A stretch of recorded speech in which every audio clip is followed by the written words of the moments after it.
We're about to scale 20,000-foot snow-covered peaks. Go native in the world's largest tropical rainforest. Race over thousands of miles of desert coastline, all in a country relatively few have visited. And this is the man to take you there. He's explored this land from the inside out. A country that exists both on the threshold of a dream and at the crossroads of mysterious history. A mix of modern cities and ancient villages existing side by side. And our guide is a native-born Highland Indian whose own life has been an incredible journey. And he's going to take us on a wild, magical, mystical tour that can only be found here.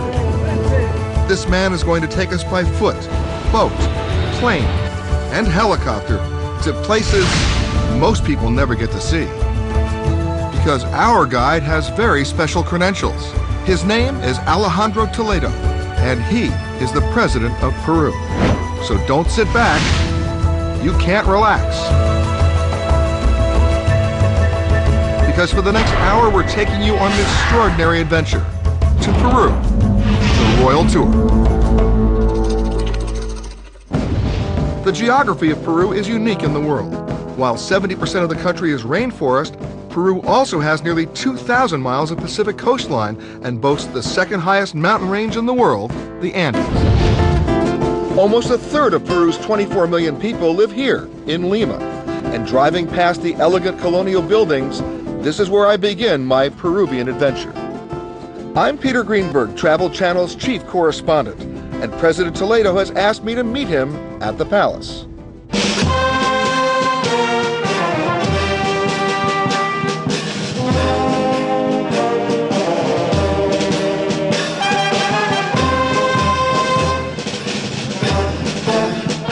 I've met many world leaders before, but this was the first time I had been welcomed with such pomp and circumstance.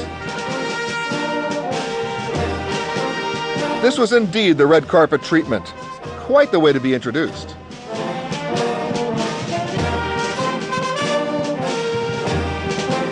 Welcome. Thank you so much. It's a pleasure to have you here. It's a pleasure to be here. Not a bad around. No, not at all. No, not at all. This is quite a room. It is. Ever since the Spanish conquered the Incan Empire in 1532, there has never been an indigenous Peruvian serving as the country's leader. In 500 years, Alejandro Toledo is the first descendant of the Incas to be elected president. Toledo's success is one of the more amazing stories I've ever heard. Just a few years earlier, on the streets outside the doors of this palace, were some of the largest anti-government demonstrations this country had ever seen. It was Alejandro Toledo who led a massive protest movement. Defying death threats, tanks, and tear gas, Toledo helped force corrupt leader Alberto Fujimori into exile. He then ran for and won his first elective office, the presidency. Alejandro Toledo was born the 8th of 16 children, 7 of whom died before the age of 1. By the time he was 6, he was already working as a shoeshine boy to supplement the family's meager income. I lived in a shanty town, and there was a couple of Peace Corps volunteers who arrived during 63, 64. They were Joel and Nancy Meister, and I persuaded my mother to give them space to live.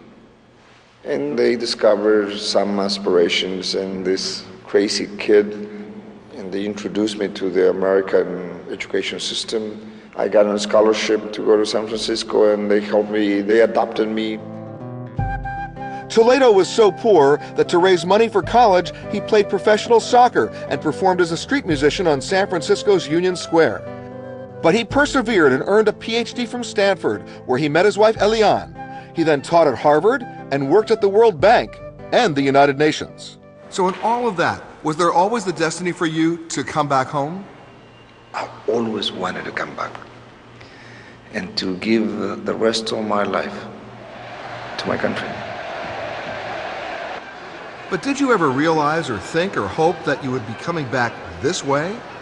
I didn't know that I have this capacity, to be honest, to persuade the people, to lead my people. I'm a lucky man to have been placed at a moment in history to lead my country to freedom and democracy. Now, as president, Toledo has encouraged travelers worldwide to visit Peru. Mr. President, when friends of mine have come to Peru before, they always return saying they had such an emotional reaction to their experience here. This is a very mystical country. This is a country with enormous cultural diversity. This is a country that has deep roots in the Inca Empire. If you want to touch yourself as a human being, come to Peru. Our trip is going to be an ambitious one, crisscrossing the country on the fast track, and the president wants to keep most of it a surprise. So what's first up? I'm not going to tell you, but don't forget to bring your bathing suit and have a sense of adventure. We're beginning our adventure with a flight on the presidential jet, a specially equipped Boeing 737. Peter, our first stop is about 400 miles north of Lima, a place called Trujillo. It's a small coastal city that's quite fascinating. Mr. President, why is it so barren down there? I thought Peru would be all Andes and Amazon. Our entire coastline is a desert. It's because the Andes Mountains block all the rainstorms that originate in the Amazon to the east. Look over here. Below us are the ancient ruins of Chan Chan. It was the largest adobe city in the world, Peter. Wow, it looks like it goes on for miles. It does. The Chimú culture that built the city existed at the same time as the Incas. This city is over 1,000 years old. It once housed over 50,000 people.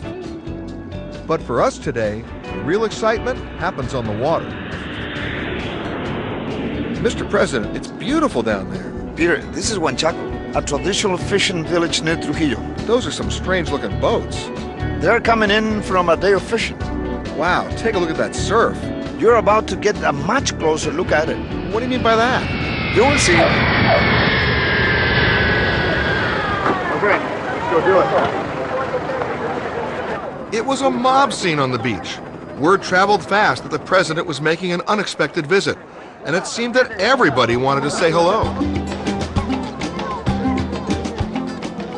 This is historically a place where people for many, many years from the Mochica culture used to fish. They go out early in the morning. It's called caballitos de totora. It's made by hand. They do it in one day. In one day. In one day, and then they go in. Check this out, Mr. President. They're coming in. They're surfing the waves. Look at. Now he's surfing. He's showing off. Look at this. Whoa! All right. Did okay, yeah. Check it. Oh! Very cool. Wow. Mira. Dinner. Pescaditos. Pescadito. Seafood doesn't get much fresher than this. We quickly filleted the fish and added a little lemon. And we had ceviche, a traditional Peruvian dish.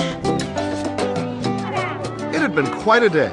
The president told me I'd be meeting a lot of people like the fishermen of Huanchaco, and I couldn't wait to see what was coming next.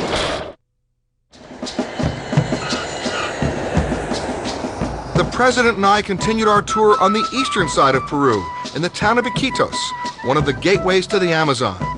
But this was only a quick airport stop. We were on the move again. A little helicopter ride, huh? We boarded the Russian-made Mi-17 helicopter, the workhorse of the Peruvian armed forces.